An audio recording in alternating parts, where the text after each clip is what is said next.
West Side, worldwide. Going to some interacting on Maylay, 9-7. Then the interaction.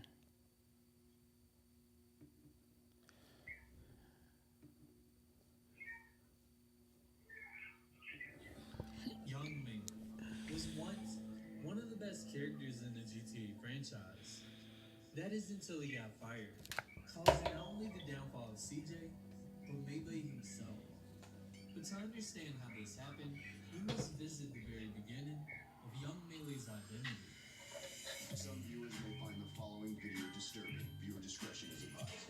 The East Coast Crips are the largest black gang located on the east side of Los Angeles, with 13 subsets operating in the surrounding neighborhoods.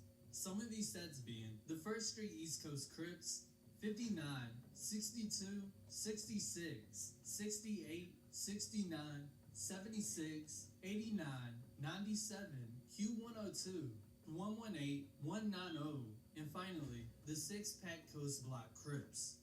The First Street East Coast Crips to the Q102s are considered East Coast neighborhood Crips, and everything from the 11-8 to 1200 block falls under the East Coast Block Crips.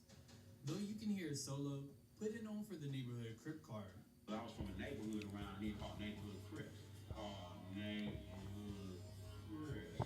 Founder Raymond Washington formed the Crips in 1969, with many people suggesting that the name came from the word Crips, and others saying that it came from a rumor gang called the Cripplers in the 1970s. But whatever the truth is, no one can deny that the East Side Crips are in fact the very first set to ever exist, later becoming what we know today as the East Coast Crips, in which many people believe that this name came from the coastline-like formation of their hood, or even the word East Coast just being another way of saying East Side. But to answer the question that's on everyone's mind, what gang does young Maylay belong to? It is documented that young Maylay belongs to the 87 Kitchen Crips, who holds it down on 87th Street, 87th Place, along Hooper Avenue. However, this information is unfortunately wrong. You see, young Maylay belongs to the 97 East Coast Crips, which is confirmed by his First time I kind of like ran into the 9-7s was at a party in the back of Marvin Hardy's house on Colden. I seen a bunch of the guys over there that night. I had went over there to see my sister-in-law because Tracy lived next door, and I think Marvin had a baby by Tracy. And that was one of the first times that I actually went over there and actually seen a lot of 9-7s, but they usually hang up around a corner. But I was on Colden with Marvin and Tommy and Tracy and all them stayed, and that's the first time I actually seen the 9-7s. next to kin, Sean Fontino, also known as Solo, who holds membership to the 118 East Coast Block Crips. Were y'all both in the same gang growing up? Yeah, we wasn't we from the same gang, but it's different streets. I was from 118th Street. He was from 97th Street, but it was called East Coast Crips. But Maylay did grow up on 90s. I came in contact with the 11-8s when my grandmother moved from 108 to 116th to 17th by the school. That's when I kind of first like knew the area, but we used to go over there to the motorcycle club and go partying at the motorcycle club. That's when I think Gangster John, that's the first time I seen Gangster John and all them guys over at the motorcycle club. And it used to be on the weekends, and there used to be a liquor store next to the motorcycle club. But I heard the liquor store burnt down. And they had a 24-hour tire shop that used to be down the street. And when my grandmother moved over there, I always introduced me. I used to always say, yeah, man, my granny live over there and things like that. And they asked me where, and they say the homie lived next door to her and everything. Then I ended up running into a bunch of 11 mates in 4800, which was K-Head. That's the first time I kind of like met K-Head. 7th Street, being not too far from the Kitchen Crips. Just a 20-minute walk between the two, in which Maylay grew up watching this bloody feud between the two gangs. And eventually, he would become involved in the deadly feud. Back then, see, you gotta remember or was, I don't know if Maylay still banging, but Maylay was an active hothead. I'm talking about a hothead with the bullshit, a heavy step.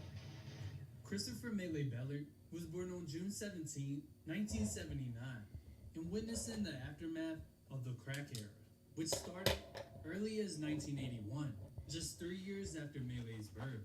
Basically living the same life as Franklin Saint from Snowfall. You see, the East Coast Crips were heavily involved in trafficking cocaine, especially in the 1990s and the early 2000s. This would also put them in a warlike state, causing conflict with the surrounding gangs, the Pablo Bishop Bloods, the Mad Swan Bloods, the Bebop Watts Bloods, the Brims, the Broadway Gangsta Crips, the Mafia Crips, the Kitchen Crips, the Grape Street Crips, and number 9 being a Mexican street gang called Florencia 13, which kicked off into one of the biggest race wars between the two gangs, with many people alleging that the East Coast Crips robbed a member of Florencia 13 for a large amount of dough. However, there's no evidence to support this theory. Over the years, the two gangs battled over control for the drug trade, putting the 13-year-old Maylay in the middle of all this. So a 13-year-old Maylay was indeed busting on the Ballas in real life. Because if you didn't know, the Ballas are a fictional gang in San Andreas that grabs influence from the Grape Street Crips and the Bloods gang. And this can be confirmed by NPC dialogue referring to them as strawberries. Ball sucker strawberries. Which is the color red to represent the Bloods, and the purple to represent the Grape Street Crips. But Maylay wasn't known for being just a respected gang member. He would also be known for his relationships with industry moguls such as King T and DJ Pooh, both who hold affiliation to the Crips. DJ Pooh belonging to the Watergate Crips, while King T holds affiliation to the Nutty Block Crips. Not officially a gang member, but let's just say I ran into a bunch of nutty blocks over there in Compton. They got like a private airport in their neighborhood, and I was over there messing with this girl named Michelle. And I used to meet her at McDonald's, and I used to follow her to her house, but I didn't know that the neighborhood was that rowdy because it's right by the airport. And this is when I used to meet her up there, and she was cool. part of the family, you know, running around with guns, pulling guns on, you know, taking people's stuff and things like that. Just being a kid, but it was stupid. During the 80s, gangster rap would emerge, showing the world the gritty streets of Los Angeles. Our American agenda tonight because of fear. Fear that what started out as music to inform has turned into music that incites. Not only was a bloody feud going on between the Bloods and Crips, but the LAPD as well. Many of the titles suggest violence, sex, drug use, and profanity. In fact, I can't even say some of the names of the songs on television. The group's name itself is controversial. Nick with Attitude, known as NWA, has taunted law enforcement. I used to go to the Eve After Dark sometime, club down the street with Dr. Dre and them, kind of like started that. But over the years, I found out that my grandmother lived on that same street, which was my uncle Charlie, called him Bullet, and he actually lived 5 doors down from Dr. Dre. I was talking to another guy that kind of like familiar with the area, Creek, and he was telling me that you know, your granny lived on that street, and there was a famous street over there for those guys over there that live in the neighborhood, and that what made the place famous, the Eve After Dark.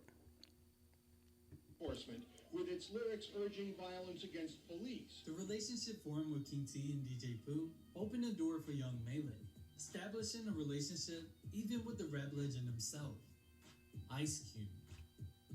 At 21 years old, a young Maylay had it all. His music career was finally taking off, making his first hit appearance on Killer Tape's Thug Tussle with the song #1's Hottest Coast, Killer Cali, in the year 2000. And just 2 years later, he appeared on Rodney O's and Joe Cooley's Summer Heat in 2002. And during this time, the Kitchen Crips were ending their beef with rivals. This included the East Coast Crip. Actually, I went to Russell when I was a kid. When I moved from Watts, I moved right there, right by Drew in the back. And I actually went to Russell with a guy named 40 Ounce. Later on, he would become 40 Ounce, but I had lived right there down the street from right in the back part of Drew. My uncle name is Porter Hill, Avis, and all them. We all grew up right there a little bit. Then Forest lit on the other side of the parking lot, and after that we kind of like moved after I can't think it was Ronnie McKnight was over there. He had caught a case over there. Then we kind of like moved over there more closer to Raymond, Washington, over there on 68 and Central. That's how one of the streets Raymond started, 68, 7 Trey. Crips. Not only did this end the Crip-on-Crip violence between the two gangs, but opened the door for opportunities for both sections. Right. And I look back at people I got tattooed on me when we were kids. They died at 16 and 17. I can't believe we were only, I'm a dad now, you know what I mean? So I can't believe we was only 15 and 16 doing grown man ass shit and actually having warfare like we in Vietnam somewhere and having the pressure. I was calling my mom one time. I remember a time when you said, and this was early, I was in my 20s, and my mom calling her every day for like 2 weeks because it was so popping that I was thinking I wasn't gonna make it. You know what I mean? So I didn't want to tell her, hey, I don't think I'm gonna make it. I was like, hey mom, I love you. Hey, this, that, and the third, I love you. And I made a point to call her because we about to go outside. And we go outside, Straps is on the lap, and as soon as we see them, it's active on site. But once they both made peace, Young Trade the Truth from 87 Kitchen Crip and Young Maylay from 97 East Coast formed a rap clique between the two, calling themselves the original block Gangster Rider Clique, basically being a modern day nationwide rip riders. But what really launched his career was a phone call with DJ Pooh. Hey, what's up? Which took place during 2002 or 2003. DJ Pooh just landed a job at Rockstar Games, working on a video game that would change the game space completely. The game's concept involved a kid from the streets of Los Santos, the fictional city based on Los Angeles. The main character of the game went by the name CJ, belonging to the Grove Street families, a street gang loosely based off the Crips. But what made this game so special is that it touched many topics within the gangland of LA, from rival gangs, racial politics, and losing loved ones due to gang violence, such as CJ's little brother, Little Brian, who would be struck down at the age of 10. And the game would even focus on crooked cops, having multiple references to the LA riots in 1992, which Maylay would experience firsthand. It was violence, it was police cars, it was looting. People were smashing and grabbing. Yeah, I kind of was locked up in 90. I got locked up in 91, but I remember the incident all in the paper and everything. But I remember the LAPD sheriff department. That's right there on Compton Avenue, Nadu. That's where the sheriff was notorious. Then my brother, my brother's ex-wife, ended up getting a 10-year violation for one of the cops at Rampart. But you know, the LAPD and the LA sheriff, they always been, rambunctious. They always been, hotheads. But it was just regular to us because we lived in the neighborhood and we knew their tactics. We knew that they gonna chase you. They gonna do everything they can. But it was just like normal to us. We was immune to it. In South Central. Making the game relatable to anyone who grew up in the streets. So best believe that this game hit home for many people. This game had to be perfect. Realism was DJ Pooh's main concern, so he picked up the phone, and guess who picked up? Well, actually, DJ Pooh. Oh, shout out DJ Pooh. Yeah, he was in a meeting with Rockstar Games, and I had no idea. He had called me, and we was having a regular conversation. You know what I mean? And he was in a meeting with them. They heard me talking. DJ Pooh hangs up, and let's just say, Rockstar fell in love with the realism, energy, and tone of Young Maylay. So they invited him to the audition, in which Young Maylay of course agreed and pulled up to the location. But once he arrived, he realized it was packed. Yeah, but get over there, I'll pull up. It's a line wrapped around the building. I'm like, damn, they told me and a million others. After waiting hours on end, he eventually got in, and they would hand him a paper to read off. This would be the carjacking and menace to society. Maylay had the producers scared and amazed at the same time. This would land him a contract with Rockstar Games, signing an NDA and putting in crazy hours of voice work. Grand Theft Auto San Andreas blew up. Every kid in America had their hands on the game. But of course, this came with backlash from parents and the media. Representatives that the Federal Trade Commission should investigate the publication of the video game Grand Theft Auto San Andreas to determine if the publisher intentionally deceived the Entertainment Software Ratings Board to avoid an adults-only rating. They would be forced to make changes to the game. But this didn't stop the game from blowing up, surpassing every game released in 2005. He would eventually start his own independent label, Maylay Music, with his money from GTA San Andreas. And he would even drop a GTA-themed mixtape titled San Andreas, the original. I'm from Grove Street, keep a green rag on me. Los Santos OG, homie, I'm from Grove Street. Everybody know the name, and G-R-O-V-E is the gang. Sometime between 2006 and 2009, Maylay had a falling out with an employee at Rockstar, so he thought. But he wasted no time in responding back to Rockstar. What you got going with it, I would love to see if you could get on the phone with, Sam, preferably Sam. I don't want to say anybody because Sam, you and Sam got a history. You feel what I'm saying? I'm like this. To be honest, them motherfuckers ain't gotta never do shit for me again. The thing of it was this. I just feel a certain type of way. If I make $1 billion, if I make $1 million with a motherfucker, man, I'm gonna try to make sure they cool. When you try to convince somebody that they family, and then you treat them like they not afterwards, that's some bullshit. You know what I'm saying? Now, is it my fault for believing it? Yeah. Well, I think. Now let me be like that. Now let me be the. I'm gonna correct you on that. You might say I'm wrong, but I think when you was there, I think things have changed. Cause how long was you in communications with them after your game? For a while. For a little while. 4 years, right? Yeah. So I think a lot of things have changed. Though many fans assumed that this was over a payment Maylay received, assuming he got ripped off and paid dirt cheap for his role as CJ, leaving many GTA YouTubers to cover the situation. But the truth is, this was all just a misunderstanding between Maylay and a fake employee. So it turns out that a troll wrote Maylay, calling him out his name, and the only reason Maylay believed him was due to the troll knowing personal information on the voice actor. Name, and he just snapped, and he went away when he don't have no animosity like that towards Rockstar.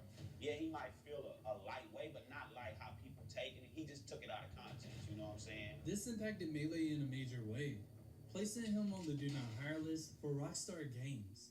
But after all the conflict with Rockstar, he would be picked up and signed under Ice Cube's Lynch Mob Records in 2008.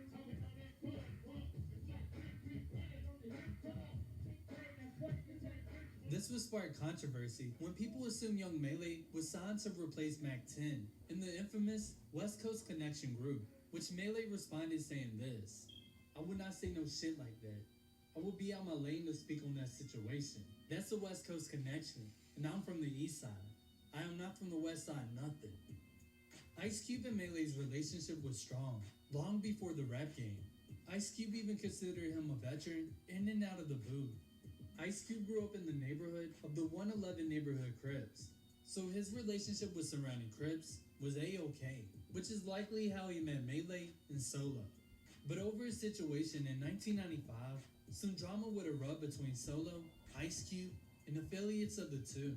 This could have affected Maylay's career pretty bad, because if the 1995 beef would have gone another way, who knows what would have happened.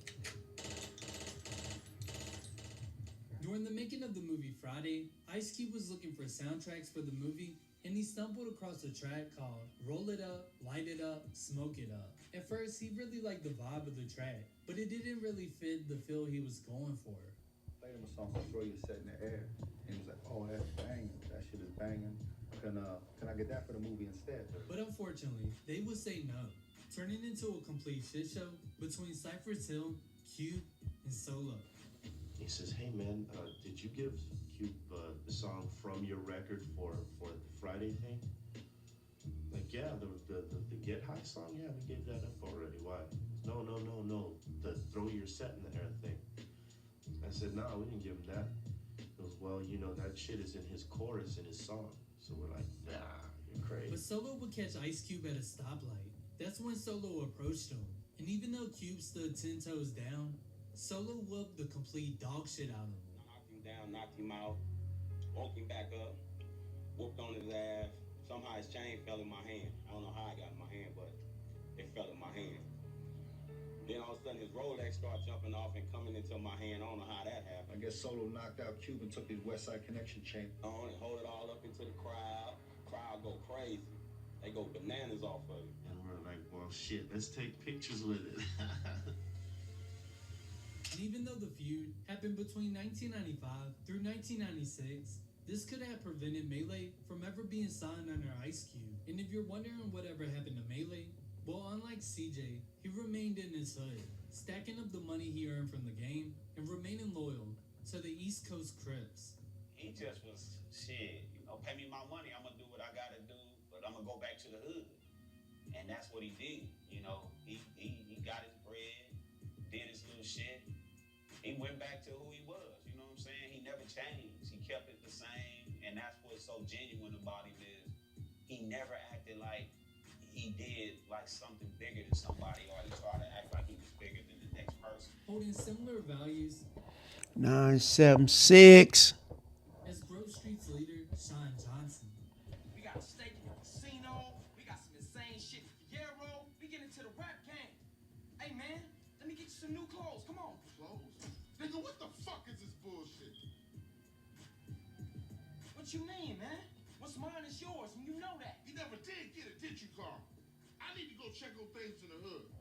And that's the problem. You always a perpetrator, running from what's real. Maylay spent years working hard to get out the shadows of Carl Johnson.